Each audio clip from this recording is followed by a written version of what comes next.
9 में सामाजिक विज्ञान आपदा प्रबंधन किताब में आपदा व आपदा प्रबंधन के घटक पार्ट फर्स्ट पढ़ाया जा रहा है। आप इस पार्ट को पढ़ने से पहले सब्सक्राइब कीजिए और लाइक बटन दबाइए, इससे वीडियो आपको मिलते रहेंगे हमारे।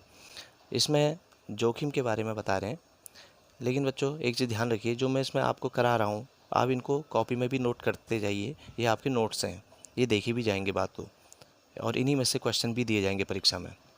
जोखिम, किसी विपत्ति के आने की संभावना को जोखिम कहा जाता है। जोखिम यानी कोई नुकसान देने वाली चीज़ हमारे सामने आने वाली है तो वो हमारे लिए जोखिम है। इसे संवेदनशीलता और खतरे की उपज माना जाता है। जैसे कोई अचानक बीमारी आ रही है तो उसमें हमें खतरा भी लगता है, डर भी लगता है, और हमें संवेदनशीलता भी हमारे अंदर पैदा होती है। इसे हम संवेदनशीलता और खतरे की उपज भी मानते हैं। हमें एक डर भय रहता है, खतरा है, हम अपने बचाव के उपाय करते हैं। तो इसी अगर जोखिम है तो जोखिम से बचने के लिए भी हमें कुछ अपनाना पड़ सकता है। जैसे जोखिम को सावधानी और बचाव से टाला जा सकता है। जोखिम को हम सावधानी से और बचाव से सुरक्षित हम हो सकते हैं, उससे जोखिम से बच सकते हैं। इसे हम एक सूत्र के रूप में देखें तो जोखिम, खतरे और संवेदनशीलता का अगर हम गुणा करें और बट्टे प्रबंधन से भाग दे दें तो जोखिम का आंकड़ा निकाला जा सकता है। ये इसमें जोखिम के बारे में है। अब है अगला इसमें आपदा प्रबंधन की स्थितियाँ। आपदा प्रबंधन की 3 स्थितियाँ होती हैं। आपदा प्रबंधन यानी आपदा से निपटने के लिए जो प्रबंध किया जाता है उसको हम 3 स्थिति से उससे तैयारी करते हैं, उससे निपटने के लिए। ये होता है जैसे आपदा आ सकती है कभी भविष्य में, हम उससे कैसे बचेंगे, और आपदा आ रही है, चल रही है आपदा, दौरान मतलब उस समय, और आपदा निपटने के बाद।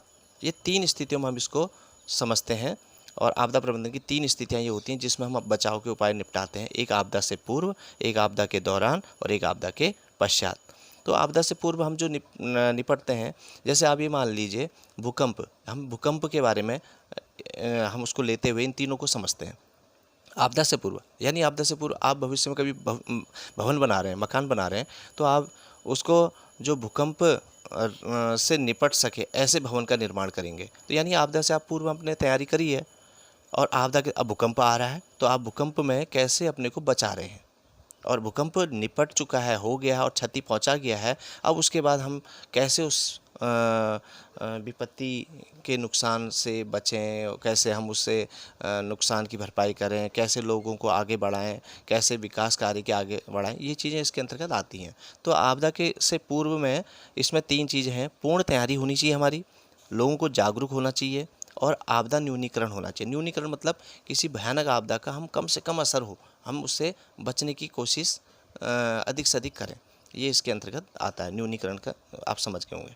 अच्छा, आपदा के दौरान यानी आपदा चल रही है जिस समय, उस समय लोग बचाव के लिए आ रहे हैं, तो खोज, बचाव, राहत और सहायता। जैसे कोई बहुत बड़ी क्षति हो गई है समाज में, बहुत नुकसान हो गया है, तो कैसे लोगों को खोजा जाए, कौन कहाँ गया, कैसे उनको बचाया जाए, कैसे उनको राहत, खाना पीना, रहने की सुविधा दी जाए, उनकी कैसे उनका स्वास्थ्य सहायता दी जाए।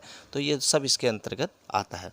आपदा के पश्चात में, अब आपदा के पश्चात में राहत, सहायता, पुनः प्राप्ति एवं पुनर्वास। यानी अब आपदा निपट गई है तो राहत, उस समय भी राहत की बात आएगी, क्योंकि अब उनको हमने सुरक्षित तो करा है, अब उनको हमने कहीं स्थिर करना है, उनको सहायता देनी है, उनको फिर से आगे उनको बसाना है। उनकी क्षतिपूर्ति जो हुई है, उसको क्षति हुई है उसकी पूर्ति, उसको सही करना है, उसको उनको सहायता देना है, पुनः उनकी प्राप्ति, जो पुनर्वास करना, उनका दोबारा उनका निवास, आवास की व्यवस्था करवानी है, उनका विकास कार्य उनको आगे बढ़ाने के लिए सरकार को ये सब काम करने पड़ते हैं। तो ये आपदा प्रबंधन की 3 स्थितियाँ हैं, इसको आप नोट कर लीजिएगा। धन्यवाद।